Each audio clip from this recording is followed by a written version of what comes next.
Alright, ladies and gentlemen, in Planetside 2 there's a bunch of ways to play solo that I think a lot of people don't really utilise that much, but are really viable ways to play the game. There's some here that I'm going to mention that might be entirely obvious, and some that you definitely have not heard before, so let's dive right in. One of the first ones that I want to mention, now one of the more obvious ones is of course you can like solo cap bases as like a heavy assault, and just like try to 1v1 or 1v2 for as long as you can until you die. I think this is like a really fun way to train, and it's also like just a fun thing to do in general. It also is super useful for the faction because it starts the timer, it gets it rolling maybe to 1 minute or 2 minutes in, perhaps even a bit longer. And so that's essentially a pre-cap for your faction. Now here's the kicker though, if you combine this with one of two things it's even more useful. Number one, if you back cap a Zarg, and number two, if you capture the point, then you go hack the vehicle terminal, pull a Sunday, you can make an entire fight just from doing this. I swear it's probably by a order of magnitude or several orders of magnitude easily the most impactful thing you can do in this game. If you want to win an alert, or you want to just win a base capture and get some points on the board, like doing this is definitely the best way. Just pulling a Sunday and getting it inside the base once you've started the timer helps so much. Loads of people spawn there, you'll start an entire fight. This is one of the things I used to really enjoy doing as a solo player like 2 years ago, and it's definitely something I encourage you to try. And by the way, the best way to get to these bases is either with a Valkyrie with ASP discount and facility module, or the equivalent ESF for your faction, which is the Scythe, Mosquito and Reaver, or alternately you can get an air pad for free aircraft from construction terminals, which you can often find around the warp gate area. One of the other things I really used to like doing as a solo player is solo capping bases as a Stalker Infiltrator, and then when the person's standing still you shoot them in the head, or you just wait for them to leave and then you cap it back again. This is a total rat strategy. It's degenerate and I used to love it. It was really good in the past because essentially you needed 2 people to come onto the point to start capturing it again because of some weird bug with Stalker Infiltrators. So yeah, it used to be really fun, still definitely is viable, especially if you're like pretty decent with aim.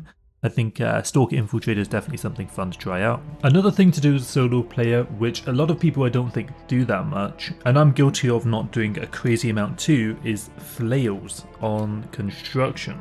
You can get a lot of kills with flails, especially on OSHA. It's actually pretty strong. So I recommend trying it out. If you want to try something, flails definitely is something to try. The alternate to flails for construction is Orbital Strikes, which I think outside of TI alloys fights aren't super viable, and even within that kind of situation I don't think they're that strong. Another really fun one is solo driving around as a CQC infiltrator with an invisible flash. You can camp one of those open field sunderers and just run people over, run over maxes as they're running around. And you know, when the flash is running out of cloak, or when you see some good opportunity for kills, you can uncloak from your CQC SMG, start shooting people, then just run back to a rock or a tree, get back your invisibility, wait for them to stop facing you, and then again pick off more people. This is like a really good way to get a lot of kills on Planetside 2 without having like a 40% headshot ratio as a salty heavy. Now the alternate, more slightly degenerate version of this would be the ants, which you can use within base captures. Say you're even solo capping a base and you got a medium anvil, you can do this too, or you can hack a vehicle terminal, or alternately you can pull it from a defending base. You pull an ant and you can basically solo drive it around, and you can essentially get a bunch of kills. It used to be that the Cobalt was best on the ant, but now really the faction specific basilisks are pretty good at anti-infantry, and I recommend using those. The reason you use the ant is because instead of the harasser, it's for a few reasons. Number one, it's higher profile, so you can shoot over walls and other objects. Number two, it keeps moving as you go to the secondary gun. It's also got 4000 HP, So instead of 2500 HP. So for those reasons, it's really strong. And then on top of that, when you're in the gunner seat, you still get to see everyone on the map. And so like you get to like know exactly where people are and be able to pick people off based on the map when you're in this ant, and it will show everyone. So it's like really, really strong from that perspective as well. So definitely the ant that as a solo player is something to try out. You do not need a driver. I'll also leave you a little tip. If you auto drive, so you hit the auto drive button to automatically go forward and then quickly switch to the second gunner seat, you keep moving forward for like 10 seconds. So like you can essentially drive and shoot at the same time. I don't know if it's been fixed, but I doubt it has. I also think there's some people that really enjoy driving galaxies, and they take enjoyment out of providing logistics for a squad. And yeah, driving galaxies as a solo player definitely is something viable you can do. And that's kind of like a cheat one because technically you have to join a squad, but like maybe you don't participate much in their organization other than following waypoints. But you know, you like to drive galaxies, so it's a win-win. Yeah, that's definitely something you can try. Oh, also as a Stalker Infiltrator, you can also like just camp vehicle terminals as well. I forgot to mention that.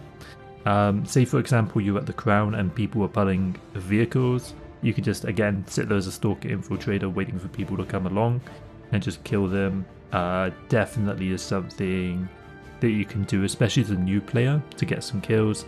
If you want something a bit more light-hearted and relaxed, you can do it whilst you're eating tea or whatever. As you get used to doing that, you'll notice areas in which people usually pull vehicles, and you can start to get used to where to camp. Now, I've also seen some people be like total degenerates and people that want to win alerts.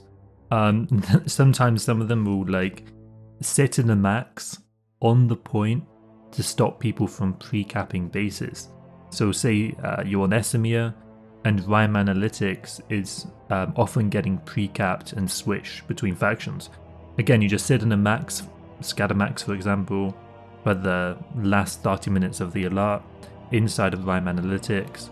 Nobody can really counter you unless there's like 5 or 6 people, and you can just like really bunker down and hold that point with relative ease. And that really is the bane of the existence of those solo capper players that I mentioned earlier on.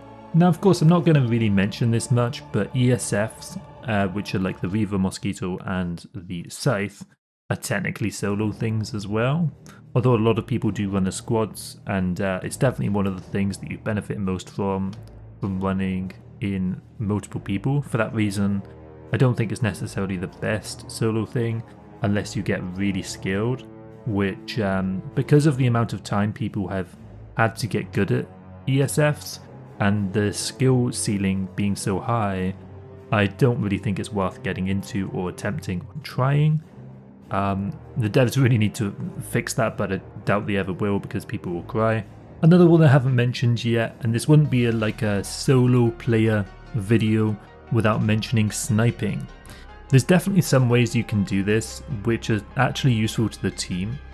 For example, if you're like on a hill and your teammates are point holding, you can snipe people that are trying to breach the point hold, because essentially that forces them to watch their back or try to push in and be pressured to push in early before they get like a critical mass to push in together, simply because they want to avoid sniper fire. So yeah, I actually think that that's like a viable way to play sniper. It's one of the main ones that I've seen. Other than that, you know, sniping can generally have, I would argue, a pretty low kills per minute associated with it, but it definitely is a more fun, relaxed thing you can try out if you want to, and it's something I used to really enjoy. Another one I quickly want to mention is you can tower farm bases as a solo player as well. Again, pull an ESF or ideally a Valkyrie with facility module and ASP discount, or just have membership for the nanite boost, and you can pull unlimited Valkyries to a base that's got a tower on it.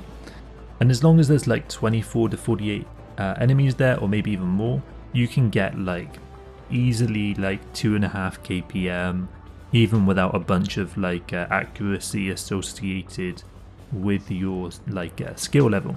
So like definitely that's like a fun thing to do. You see in a lot of my videos on tower farming as a solo player. It's definitely something you may want to try out. Another thing you can kind of do as a solo player is join an ops outfit, someone who's doing ops, and just pre-cap the next base for them. So in case they capture that base, you're already on the next base for them. So you're still like kind of playing with an outfit, but you're doing it in essentially a solo capacity. Maybe you even hack a vehicle terminal and again get that Sundra ready for those people.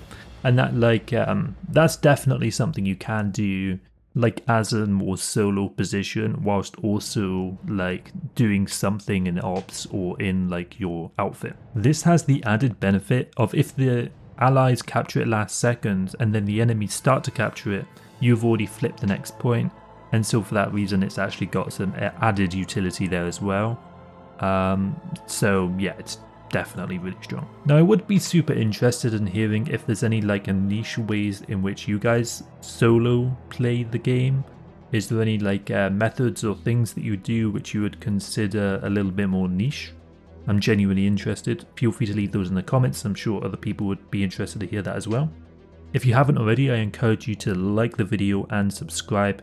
Liking and subscribing helps a bunch. Have a wonderful day. Until next time, I'm out. GG. Bye bye.